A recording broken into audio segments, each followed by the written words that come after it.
పితా పుత్ర పవిత్ర ఆత్మనామమున ప్రభువునందు మిక్కిలి ప్రియమైన సహోదరి సోదరులారా, ఈనాటి ధ్యానాంశం దేవుని నమ్మిన వారు భాగ్యవంతులు. దేవుని నమ్మిన వారికి ఎటువంటి గుణగణాలు ఉంటాయో కొంతసేపు ధ్యానించుకుందాం. దేవుని నమ్మిన వారు ఆయన కార్యాలను చేయగలుగుతుంటారు. యోహాను శుభవార్త 11వ అధ్యాయము 41వ వచనంలో చూసినట్లయితే, యేసు ప్రభు సమాధి దగ్గరికి వెళ్ళి రాతిని తొలగించమన్నప్పుడు రాతిని తొలగించారు. దేవుని నమ్మిన వారు దేవుని యొక్క కార్యాలు చేయడానికి ఇష్టపడుతుంటారు. మరియ తల్లి దేవుని నమ్మింది కాబట్టి భాగ్యవంతురాలుగా తయారైంది. దేవుని నమ్మువారు సందేహపడరు. అదే మనం ధ్యానిస్తున్నాం. దేవుని నమ్మువారు కీర్తన 56 వచనం 4లో చూసినట్లయితే, నేను దేవుని నమ్మితిని గాన భయపడను, నరమాత్రులు నన్నేమి చేయగలరు అంటాడు. అదే మనం చూసినట్లయితే దానియేలు గ్రంథంలో షడ్రకు మేషకు అబేద్నెగో ముగ్గురిని కూడా వాళ్ళు దేవుని నమ్మారు. దేవుని మాటకు విధేయించినందుకు నెబుకద్నెజరు రాజు మా అగ్ని గోళములో వేసినప్పటికీ వాళ్ళు భయపడలేదు. ఈరోజు దేవుని విశ్వసించిన మనకి అనుక్షణం క్షణం క్షణం ప్రతి క్షణం భయంతోనే జీవిస్తున్నాం. ఇక్కడ 56వ కీర్తన 11వ వచనంలో, నరమాత్రులు నన్ను ఏమి చేయగలరు, నేను దేవుని నమ్మితిని, ప్రభువు నాకు తోడుగా ఉండెను అంటున్నాడు. కాబట్టి దేవుని నమ్మిన వారు సందేహపడరు, దేవుని నమ్మువారు భయపడరు. ఇదే మనం నేర్చుకోవాలి ప్రియులారా. ముగ్గురు షడ్రకు మేషకు అబేద్నెగో మంటల్లో ఉండి భయపడలేదు, సందేహం చూపించలేదు, బెంబేలెత్తిపోలేదు. ఆ మంటల్లో దేవుని స్తుతించడం మొదలుపెట్టారు. ఎందుకంటే వాళ్ళకి దేవుని మీద దృఢమైన విశ్వాసం ఉంది ప్రియులారా. కావున మనము కూడా దేవుని విశ్వసించినప్పుడు ఎటువంటి శ్రమలు ఎదురైనా, ఎటువంటి ఇబ్బందులు ఎదురైనా, కీర్తన 26:1లో చెప్పినట్లు, ప్రభువే నా రక్షణ కోట, నా ఆశ్రమ దుర్గము అని చెప్పినట్లుగా మనం దృఢంగా ఉండగలుగుతుంటాం ప్రియులారా.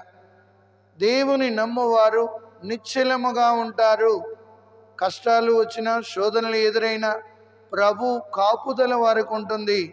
మరియ తల్లికి అన్నన్ని వ్యాకులాలు ఉన్నప్పటికీ కూడా ఆ తల్లి ఎట్టి పరిస్థితుల్లో విశ్వాసంలో చెక్కు చెదరక దేవుని దాసురాలను, ఆయనే నన్ను చూసుకుంటాడని దృఢమైన విశ్వాసము కలిగి ఉంది.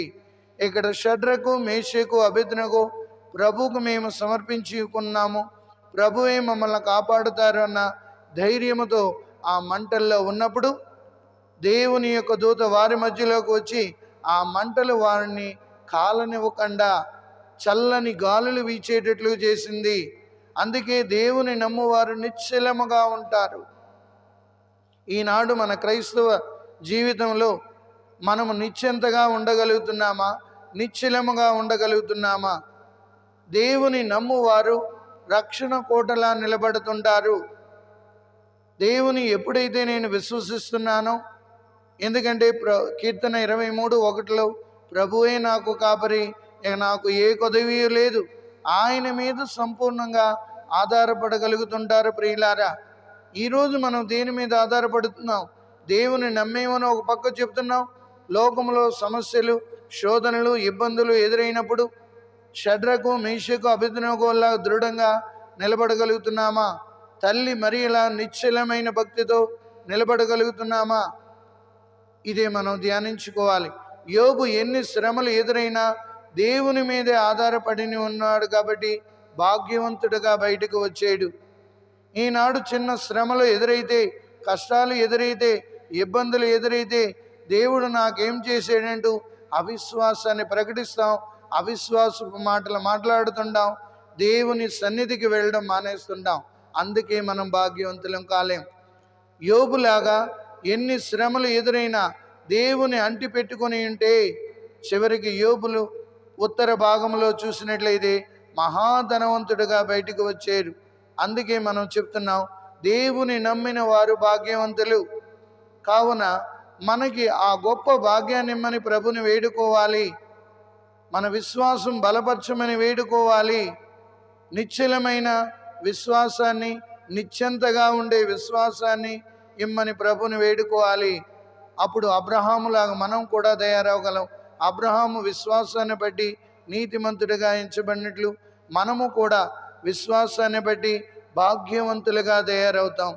అందుకే మనం ఈరోజు ధ్యానిస్తున్నది, దేవుని నమ్మిన వారు భాగ్యవంతులుగా మారుతారు. మనం అలా తయారవడానికి ఆ ప్రభుని వేడుకుందాం.